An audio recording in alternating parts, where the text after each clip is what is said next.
tell you some stories about things that I've done, and that way maybe you'll be able to recognize it when it happens to you. Because everyone's a psychic, okay? You just need to know what you're doing. You just need to recognize it. Like, for real. This is a period of enlightenment, and I'm going to enlighten the whole world, okay?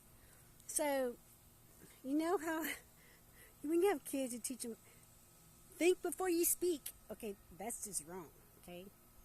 Because when it's spirit talking, you speak before you think.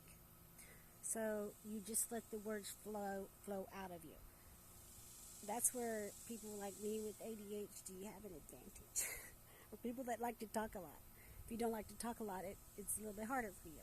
Anyway, no big deal. It's just a different process for you.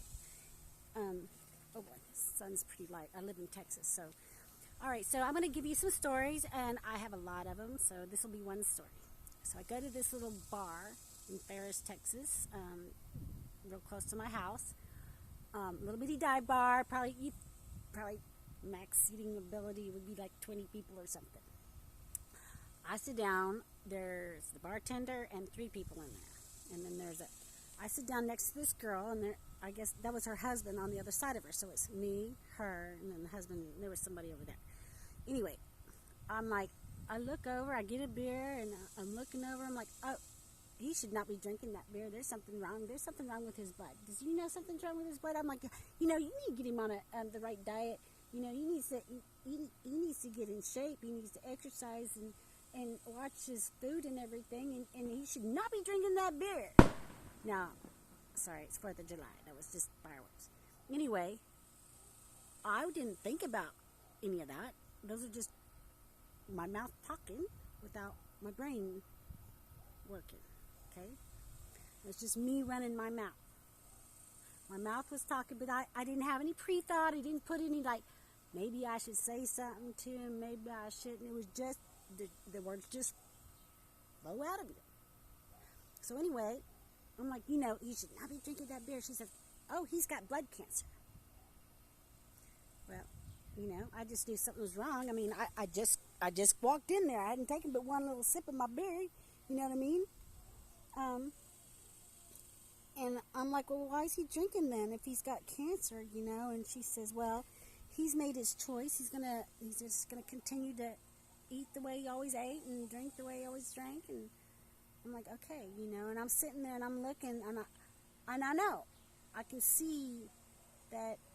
I don't know exactly what blood cancer is. I never even looked it up afterwards.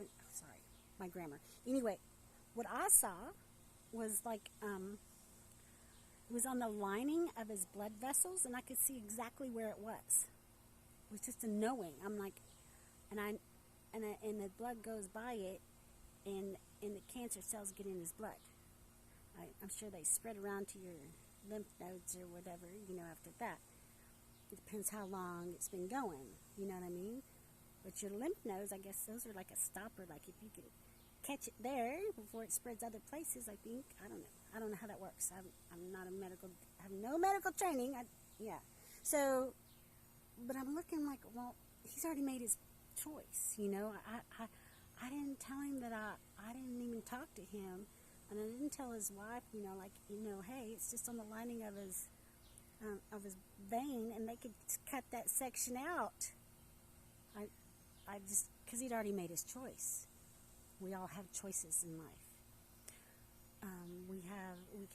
There's Y's everywhere, okay? Just like a Y in the road. If you make the wrong choice, you're going to have to come back and do it all over again. Only it'll be worse next time, and worse, and worse, and worse, so until you make the right decision.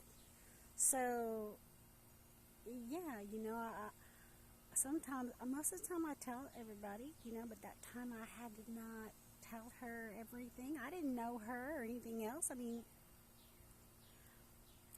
but I knew he had cancer. There's one story. There's many more to come.